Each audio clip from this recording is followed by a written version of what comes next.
vontade dos nossos corações. Né? Amém. Em nome de Jesus. Amém. Glória a Deus. Obrigado, Wagner. Imagina. Então, vamos continuar com o Tito, hein? A gente tinha lido o capítulo 1, feito algumas reflexões, a gente aprendeu como já estava complicado naquela época, hein? Como a igreja já estava começando a ficar corrompida, hein? Primeiro amor devagar já tinha um pouquinho se esfriado, hein? Só para recapitular antes de começar o 2, para a gente se recontextualizar, ele estava aqui já dando conselhos a Tito, o Paulo, hein? Como que ele deveria escolher as pessoas para cuidar da igreja. Ele estava também nomeando ele como sendo tipo um bispo, hein? Um supervisor das igrejas lá da Creta. Então, eu vou só retomar a partir então do último versículo do capítulo 1, para recontextualizar melhor. Para os que são puros, tudo é puro, mas para os corruptos e descrentes, nada é puro, pois têm a mente e a consciência corrompidas. Afirmam que conhecem a Deus, mas o negam por seu modo de viver. São detestáveis e desobedientes e não servem para fazer nada de bom. Isso só para já contextualizar o início do 2, que é o ensino, aqui tem um subtítulo, o ensino correto na vida da igreja. Hein? Como que a gente tem que ensinar, como que a gente tem que pegar a palavra e viver a palavra, para ser correto. Mas, quanto a você, a gente viu como que eles afirmam que conhece Deus, mas não fazem nada de bom, então não conhece. Mas, quanto a você, que suas palavras reflitem o ensino verdadeiro. Quanto a você, que suas palavras reflitem o ensino verdadeiro. O que a gente tem dificuldade de ver hoje são líderes de igrejas que ensinam realmente a coisa verdadeira, a palavra verdadeira. Eles querem ensinar coisas que eles têm no coração, ou eles querem fazer a igreja deles, não de Jesus Cristo. Seja a igreja de tal pastor, de tal bispo, de tal denominação, mas não é o ensino verdadeiro. Reflitam o ensino verdadeiro. Os homens mais velhos devem exercitar o autocontrole a fim que sejam dignos de respeito. Vivam com sabedoria, devem ter uma fé sólida e ser cheios de amor e paciência. Para os homens, não as mulheres, os homens aqui, né? Os homens mais velhos têm que ter autocontrole, quer dizer, não cair na bebida, não cair em sei lá quais vícios, a fim que sejam dignos. Porque quando a gente cai em vícios qualquer, a gente não é mais digno do Senhor, porque a gente é viciado, hein? Seja tudo qualquer coisa. Não vou nem citar vícios, mas é tudo qualquer tipo de vício. Vivam com sabedoria. A sabedoria vem da onde? Vem da palavra. Então, tem que ser quanto velho, mais velho, não? A gente não pode achar, agora estou velho, não preciso mais ler a palavra, eu já li a vida toda, então não preciso mais. Não, ao contrário. Vivam com sabedoria, devem ter uma fé sólida, ser cheio de amor e paciência. Porque, na verdade, com a idade, se a gente não lê mais a palavra, nossa fé ela desfalece também. Porque a fé ela vem do ouvir e do ler, hein? A palavra. Então, se a gente para de ler, a gente para de ouvir, não é? Semelhantemente, as mulheres mais velhas devem, não é opcional, viver de modo digno também, não devem ser caluniadores, nem beber vinho em excesso. Antes, devem ensinar o que é bom. A gente fala que as mulheres não ensinam, mas não é de ensinar a palavra assim, de ser pastora, hein?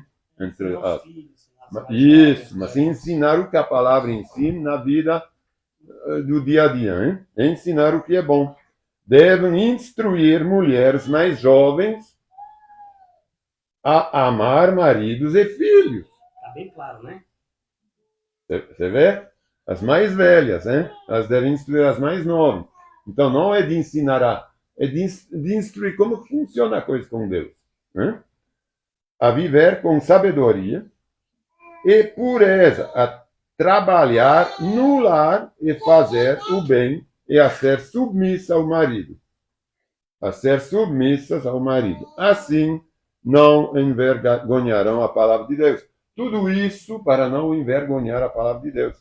Porque é a prática, né, que faz que a gente envergonhe ou não, que a gente é digno ou não. Se a gente não pratica, a gente pode ler, pode fazer as coisas, mas a gente não é digno, não.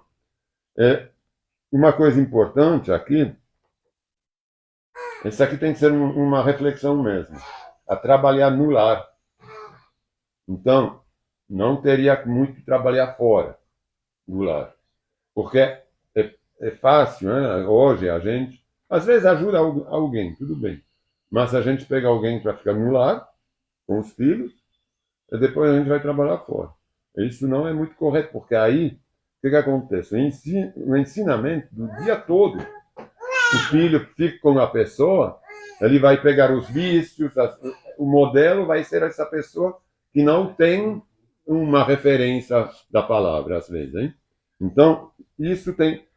E quando a gente faz realmente do jeito que fala a palavra, depois não tem esse problema. Ah, mas meu filho, não sei porquê. Eu não sei porquê ele virou o que ele virou, mas quando a gente pensa, porque simplesmente a gente não agiu, não foi submissa, às vezes, ao marido, a gente não agiu exatamente como a palavra fala, a gente não praticou a palavra. Né? Não quer dizer que não pode trabalhar fora. Pode.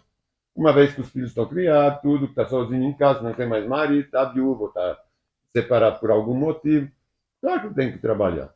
Se a gente não quer ficar aos custos ou da sociedade, se a gente está bem, ou aos custos da própria igreja, comunidade, né? Porque as viúvas, quem tem que cuidar, somos nós. Os órfãos, quem tem que cuidar, somos nós. É um mandamento. O cristão tem que cuidar das viúvas e dos órfãos. Então, a viúva ela vai ter que viver aos custos dos irmãos, se ela não vai trabalhar. Se ela está com saúde e tudo, ela pode trabalhar.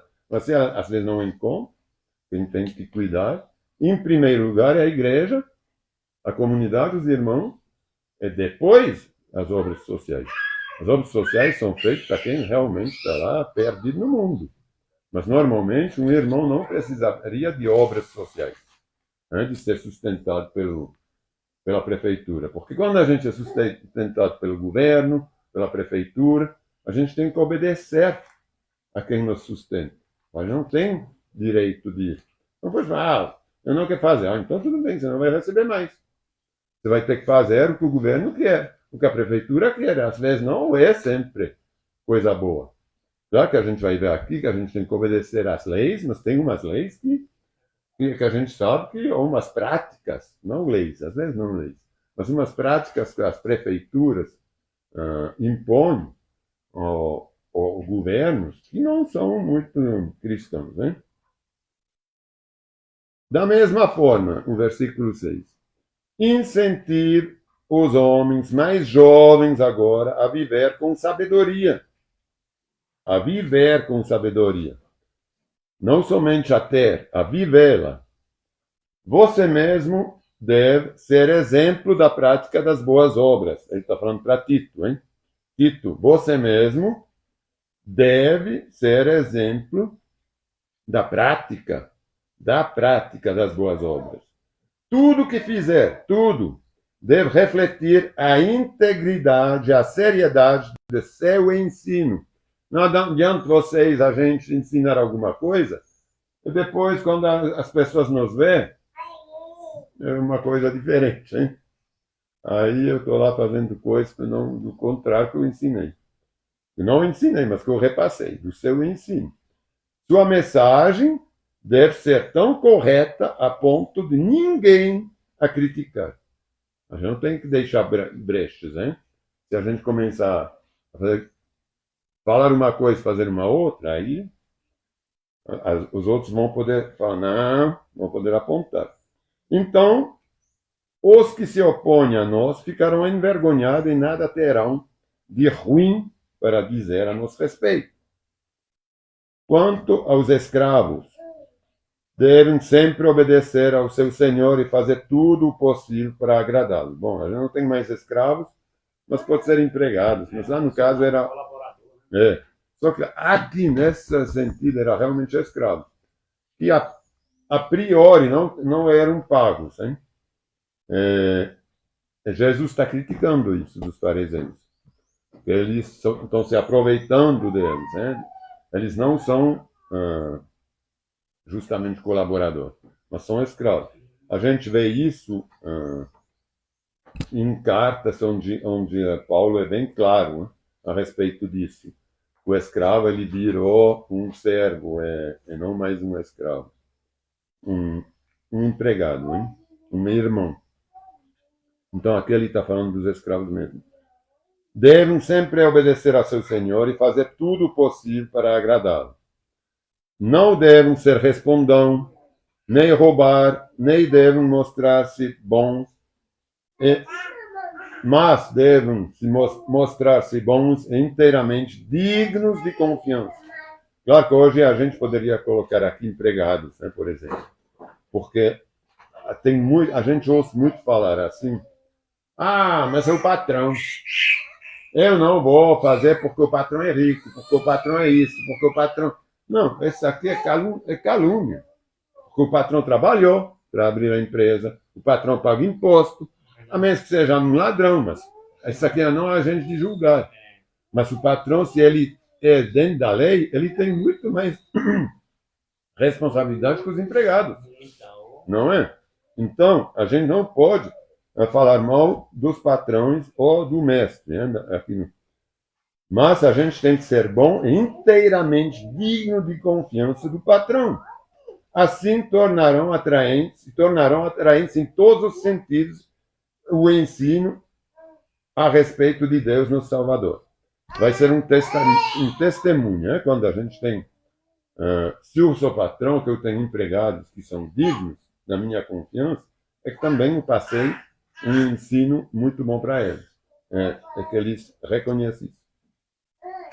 Pois a graça de Deus foi revelada a todos e traz salvação. É para todos, não é alguns.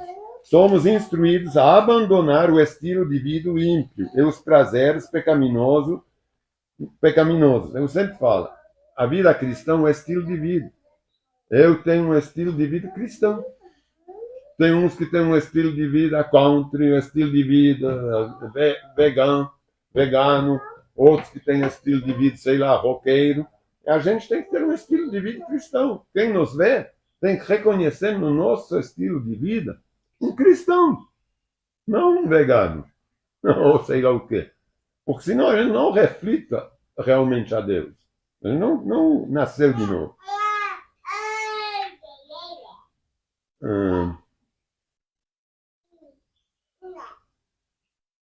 Neste mundo perverso, devemos viver com sabedoria, justiça e devoção, enquanto aguardamos esperançosamente o dia em que será revelada a glória do nosso grande Deus e Salvador, Jesus Cristo. Ele entregou sua vida para nos libertar de todo o pecado. Será que a gente é liberto de todo o pecado? A gente é consciente disso? Porque, às vezes, a gente pode ser convertido, a gente pode louvar a Deus, mas a gente pode pensar, eu acho que eu estou fazendo coisas ruins ainda, ou talvez não fui perdoado totalmente. Então, a gente tem que ter consciência que a gente não é mais assim, sob o peso do pecado. Claro, a gente vai morrer pecador, mas de nome, não pecando. Pecando assim, a gente não é mais pecador como pecador que não recebeu a Cristo. A gente foi libertado por Cristo, não é? Então a gente vai morrer, na verdade, pecando, certamente, mas não como pecador do mundo, né? Que não foi libertado. Então a gente não... Olha como é maravilhoso o que a gente vai lá agora. Pois, dedicadas... eu vou reler aqui. Ele entregou sua vida para nos libertar de todo o pecado, para nos purificar e fazer de nós, seu povo, inteiramente dedicado às boas obras. Santos. A gente não é santo? Vivo. Somos santos. Então, como que a gente pode ser santo se a gente não faz inteiramente as boas obras? Tem uma parte que pode, um pé que pode ser santo, o outro pé que pode ser sujo. Não, não tem condição. Deus, ele não aceita a coisa ruim. Ele, ou a gente é inteiramente, ou se é si, o não é não, o quente é quente, o frio é frio, mas o morno ele não aceita. A gente não pode conviver com Deus, uma porçãozinha pecadora. Isso não existe. O diabo não pode ter nenhum acesso ao reino de Deus, nem um pouquinho. Então, a gente tem que ser inteiro, em tudo, inteiro. Ensine essas coisas e encoraje os irmãos a praticá-las. Corrija-os com autoridade, não deixe que ignore o que você diz. Isso é importante. Às vezes tem algumas pessoas que já me falaram assim, mas você é severo também, você é duro, porque você... Mas a gente não pode passar a mão, parece que está aqui. Ensine essas coisas. Se eu vejo algum irmão fazer, eu não posso não falar nada. Eu não preciso falar na frente de todo mundo, mas eu posso falar ou para o Wagmar em particular, ou para o Elias em particular, ou para Vilma em particular. Não, essa aqui seria melhor fazer assim, assim, assado. Porque eu tenho que ensinar. E cada um tem que ensinar essas coisas quando vê um irmão fazendo. Não sou eu. Não somente eu. Ensina essas coisas e encoraja. Não bate nos irmãos, mas encoraja. Não precisa dar um tapão. Você fez errado. Toma. Não é assim. Mas encoraja. Tem que falar. Os irmãos a praticá-las. Tem que viver desse jeito. Porque você não concorda com a palavra. Então tem que ser assim. Vê se você se esforça. Eu não posso julgar e falar, você não vai estar salvo. Não sei. Mas eu tenho que encorajar. Corrija-os com autoridade. Autoridade também não é da tapa, mas com a autoridade da palavra, hein? Mostrar onde está escrito, porque a gente viu, não sei se é agora que a gente vai ver o que a gente já viu, a gente vai poder mostrar e corrigir os outros. Entendeu? Através do nosso comportamento. A gente tem que ser capaz de ensinar e mostrar os erros. Mas não mostrar apontando assim, apontando na palavra. Praticá-las, corrija-os com a autoridade da palavra, não deixe que ignorem o que você diz. Ainda assim, uma vez que falou, a palavra está assim, o que você acha? A gente não tem que, aí continuar a prática ruim, a gente não pode deixar que ignora. Isso é claro que a gente está falando de irmãos. Eu não vi de uma pessoa assim, de um familiar que não é convertido, porque senão a gente começa a ser juízo. Mas a gente tem que sempre exortar e mostrar que a palavra não é assim.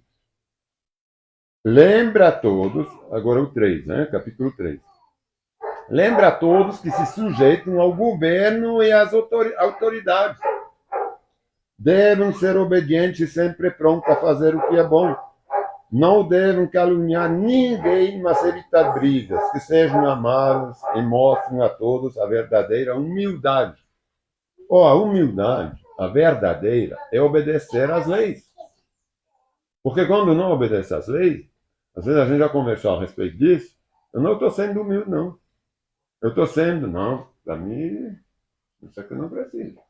Eu estou acima disso. Eu estou acima da lei. A lei é para os outros, mas para mim ela não é. Então estou sendo orgulhoso. A gente sabe que o reino do céu não é para os orgulhosos. Claro que tudo é progressivo, hein?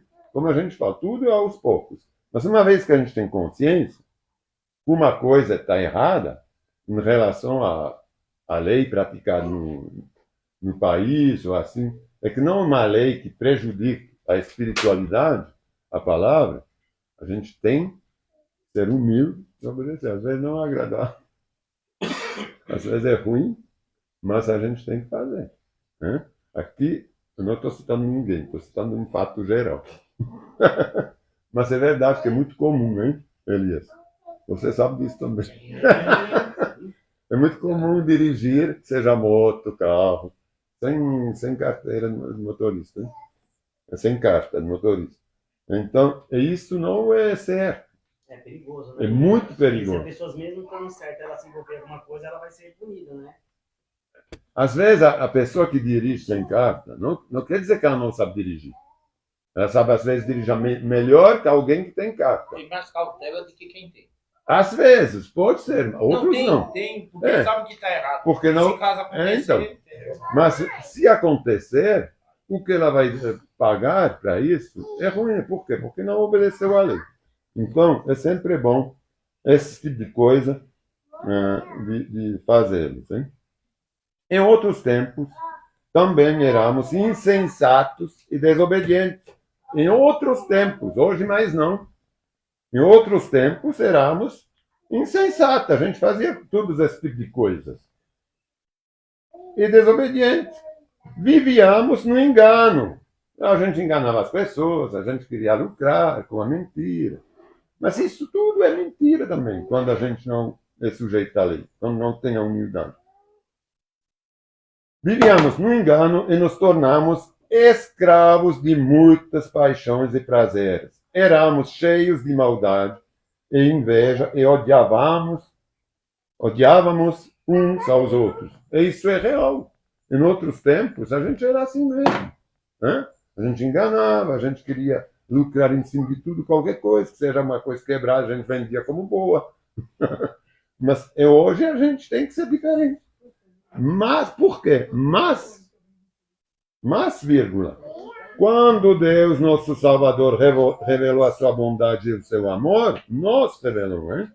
A sua bondade e o seu amor, Ele nos salvou, não porque tivéssemos feito algo justo, mas por causa da sua misericórdia. Olha como é bonito isso aí. Jesus, Ele não nos salvou, quando a gente acreditou nele, se convertemos, Ele não nos salvou porque, que maravilha, porque ele foi na vida toda bom. Não, ao contrário. Ele nos salvou do pecado. Ele nos tirou do pecado. Ele vem para salvar os pecadores. Então que a gente também tenha essa consciência. Puxa, Ele me salvou, Ele me deu tudo, Ele me deu a vida dele na cruz. Quando eu era pecador, para me salvar do pecado. Então agora também eu quero ser justo. Também agora eu quero fazer a coisa certa. Já que eu tive essa graça, hein? Já que eu me aproveitei da sua misericórdia, eu vou ser misericordioso também. Ele nos lavou para remover nossos pecados. E nos fez nascer de novo e nos deu vida nova, por meio do Espírito Santo. Ou aqui, como eu sempre falo, o pecado foi lavado. Ele não esqueceu nossos pecados. Ele nos lavou. Quando você lavou, você tirou uma mancha. Você não pode falar, vamos ver lá. Não tem mais a mancha para ser lembrado. Ela podia estar lá, não está lá. Para quem não a viu, não sabe se é verdade. Então ele não pode falar, não, lá tinha uma mancha. Não pode falar. Porque não tem mais. Se não tinha visto, então é a mesma coisa com o pecado. Quando o capeta, o diabo, quer falar, não, como a gente viu antes, eu acho que você não foi perdoado mesmo totalmente, não. Você está vivendo ainda no pecado, Deus não te perdoa. Não é. O diabo, ele vai tentar lembrar, mas se a gente for falar, não é. Porque o sangue de Jesus lavou. Eu olho para trás, não tem mais nada atrás de mim. Não estou carregando mais nada, nenhum pecado. Meu passado aqui não existe mais, não. Ele foi lavado, então ele não pode ser lembrado. Não é coisa de regressão. Peraí, a gente vai ver lá no início da tua vida, como uns fazem, ou querem fazer regressão, essa quer fazer regressão no inferno. Os demônios. São os demônios que vão lembrar de tudo que aconteceu, não é Deus. Deus, uma vez que a gente está com ele, foi lavado. Então, nunca fazem esse tipo de coisa, entra nesse tipo de loucura, de fazer regressão, entra nessas coisas de psicologia, porque foi meu bisavô, meu avô, minha mãe, é que, não, isso aqui tudo foi, acabou. Se teve alguma má influência, se teve algum vício, se teve algum trauma, acabou. Ele nos deu vida nova, nos fez nascer de novo. Se a gente nasceu de novo, a gente nasceu com as coisas antigas? Não, é vida nova. E, de novo, nos fez nascer de novo e nos deu vida por meio do Espírito Santo. Acabou. Somos santos. Generosamente derramou o Espírito sobre nós, por meio de Jesus Cristo, nosso Salvador. Então, Jesus Cristo veio por isso, para nos salvar, não para nos lembrar de coisa ruim, para nos lavar. Por causa da sua graça, nos declarou justos e nos deu a esperança que herdaremos a vida eterna. Ele nos declarou justos já. Então, se alguém tem alguma lembrança ruim, alguma coisa, não, mas eu fiz isso. Não, você é santo, você é justo. Ele nos declarou justo. E é por isso, e nos deu a esperança do que herdaremos da vida eterna. Pronto, acabou. A gente é herdeiro da vida eterna. Essa é a nossa esperança. Porque nos declarou justo aqui na terra agora. Eu sou justo perante o diabo, perante o inferno. O inferno não pode comigo, a menos que eu volte. Eu para o vômito, como está escrito. Um cachorro que volta para o vômito dele, comer a coisa ruim de antes, porque quer. Ou faz regressão, faz esse tipo de coisas, práticas que são abomináveis. Hein?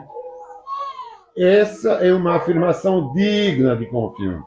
E quero que você insista nesses ensinamentos, para que todos os que creem em Deus se dediquem a fazer o bem. Olha, ele está falando que insista, por isso que estou insistindo. A gente é puro, tem que insistir nesse ensinamento, não há outras coisas. É a palavra. Essa é uma afirmação digna de confiança. E quero que você insista nesses ensinamentos da palavra, que todos os que creem em Deus se dediquem a fazer o bem. São ensinamentos bons e benefícios para todos. É só lucro. Quem age e pratica a palavra só lucra. Não se envolve em discussão tola sobre genealogias intermináveis, nem em disputas e brigas sobre a obediência a leis judaicas.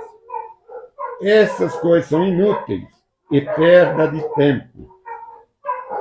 Essas genealogias intermináveis é tudo que vem assim do pensamento humano. A genealogia são essas heranças, não é só a genealogia, tal é filho de tal é avô. Essa herança que a gente tem de leis, de muitas coisas. A circuncisão não era o caso. Sim, essa aqui é genealogia também. É genealogia que é da lei judaica. Tem genealogias que são de outras coisas. Isso, a circuncisão, é da lei judaica. Então, não vamos fazer discussões intermináveis sobre tal fez isso, o Abraão é disso, o outro é disso. Isso não serve para nada. Tem que agora Jesus veio, ele nos libertou de tudo isso, e a gente está debaixo da aliança de Jesus Cristo, que foi feito pelo seu sangue. Se alguém tem causado divisões entre vocês, entre irmãos, hein? Advirta-o uma primeira vez e uma segunda vez. Depois disso, se ele não melhorar, não se relaciona mais com ele. Está falando de irmãos aqui. Irmãos de igreja, né? De corpo de Cristo. Não há por que mais continuar a se relacionar com um irmão que a gente sabe que não quer. Porque ele não faz mais um dedo podre. O dedo podre vai gangrenar tudo. Se não vai gangrenar, então todos os dedos têm que ser santos. Se ele é podre, tem que cortar. Tem que excomungar. Tem que quer participar, vem aqui, senta lá no fundo, senta aqui se você quiser, mas fica lá. Porque aqui você vem para ouvir, mas você não tem autoridade nenhuma. Essa aqui é a nossa autoridade, né, que a gente tem para poder falar. A gente tinha o exemplo inicialmente, né, com umas pessoas que vinham de outras igrejas, que queriam passar outras coisas aqui, que não era, que a gente fala uma vez, duas vezes, é a terceira vez realmente falando, não quer mais que vocês venham. Porque não é bom, vocês misturam as coisas, aqui as pessoas, não é assim não, vocês não pregam a palavra. Tem que ser assim, porque senão vai gangrenar tudo. A gente vê quantas igrejas que são completamente gangrenadas.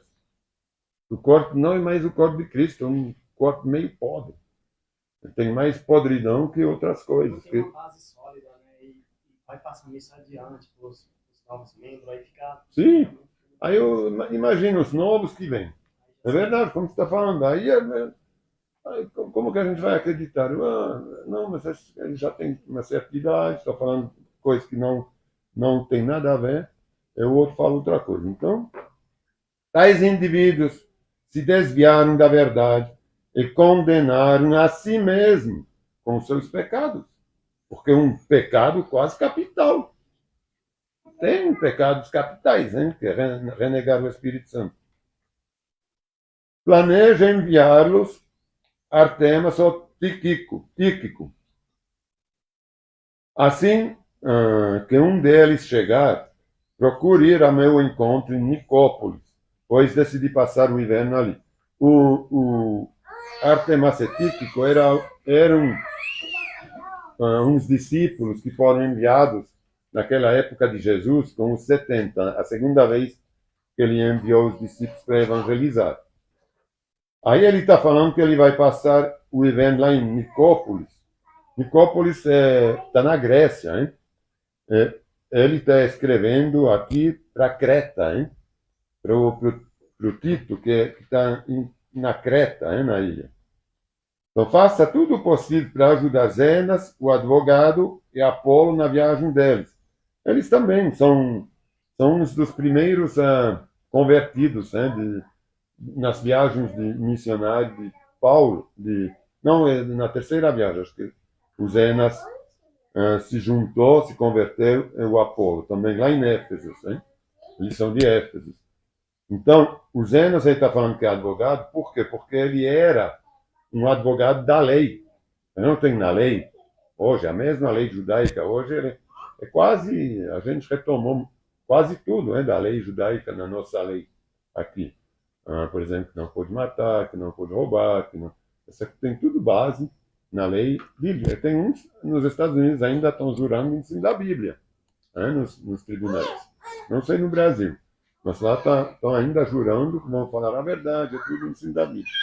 Então, ele era advogado da lei, como tem advogados hoje, defendia a lei judaica, mas depois se converteu, aí obviamente que ele não, porque a lei ela fazia parte naquela época de um estilo de vida, hein? Que era o estilo de vida de renegar Jesus, de viver segundo a lei.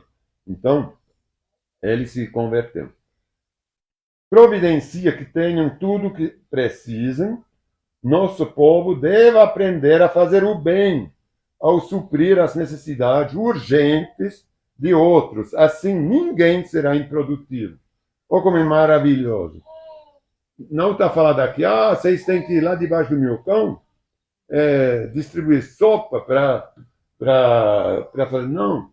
Ele está falando assim, nosso povo deve aprender a fazer o bem, ao suprir as necessidades urgentes de outros. Assim ninguém será improdutivo. Urgente. Então, uma vez, é urgente. Depois vai se converter? Vai fazer? Não vai? Então, vive na vida que você quiser. Não adianta. Se não quer, você tem o livre-arbítrio. Certo? Todos aqui mandam lembranças. Por favor, envia minhas saudações a todos que nos amem na fé. Que a graça de Deus esteja com você. Com vocês. Então, essa carta a Tito, ela é maravilhosa, porque realmente ela é incisiva, hein? Ela fala, eu quero, você deve, você tem que usar a tua autoridade em Deus, hein? na palavra. Você tem que fazer assim, você tem que de repreender, você tem que viver segundo as leis, você tem que ser um verdadeiro cristão e ter a vida, o estilo de vida cristão. É uma carta, são 2 páginas, hein? 3 capítulos, mas é de uma profundidade tremenda. Quem é cristão, qualquer um cristão que lê essa carta, assim como a gente leu ela, ele vai se recolocar em questão. A gente tem que, mesmo que tenha 30 anos de fé, 40, 50 anos de fé, ele se recoloca em questão, porque trata dos velhos, trata das mulheres, trata dos homens, trata dos jovens, trata de tudo. Então, em 2 páginas, em 3 capítulos pequenos, é o modo de vida, o estilo de vida cristão. Então, é realmente maravilhoso. Hoje a gente vai ter a ceia. Então, vou pegar em Mateus para a gente, antes de acabar o culto, a gente continua com a ceia já. Então, Eu vou pegar. você pega aqui?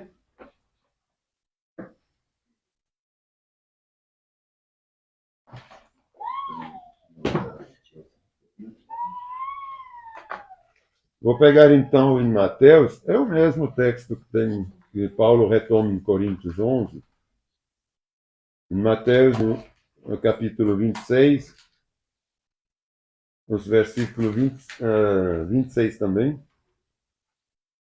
até 28, né? São 2 versículos a respeito da ceia. Vou lembrar que é bom a gente se autoexaminar, hein? Antes de tomar a ceia, que a gente possa, se precisar, a gente sempre precisa se recolocar em questão, rever um pouquinho o que a gente fez durante o mês, a semana, durante o dia.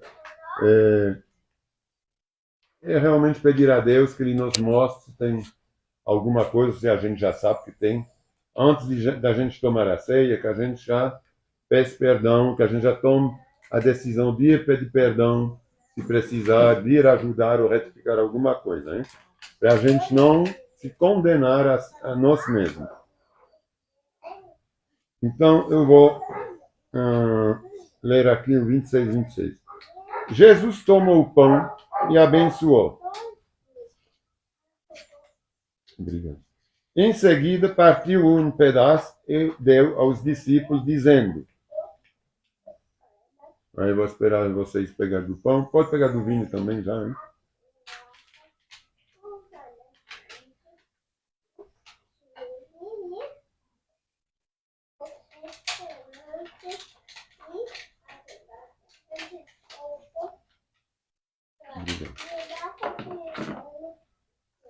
Eu vou reler.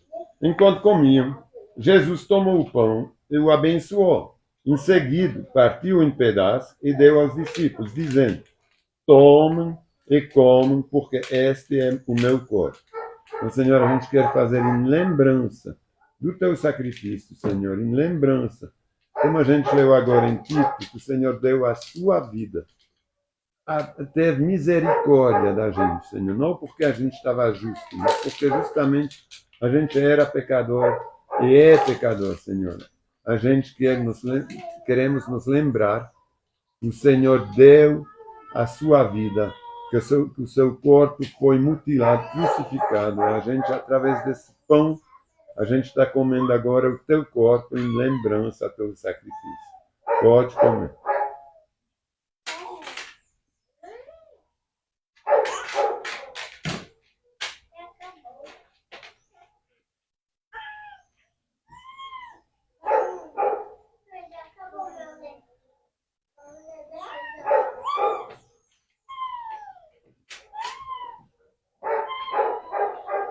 Então, toma o cálice de vinho e agradeceu a Deus. Depois, entregou ao discípulo e disse: cada um beba dele, porque este é o meu sangue, que confirma a aliança. Ele é derramado como sacrifício para perdoar os pecados de muitos. Então, Senhor, a gente te agradece, a gente quer se lembrar de sangue que você derramou na cruz, Senhor. O Senhor nos lavou dos nossos pecados, como a gente acabou de ler também. Nós fomos purificados, lavados, santificados e declarados justos pela aliança que o Senhor fez com a gente. Essa aliança ela foi confirmada pelo sangue. A gente se lembra dessa aliança, tomando agora esse vinho, como sendo o teu sangue que nos lavou. E podem tomar.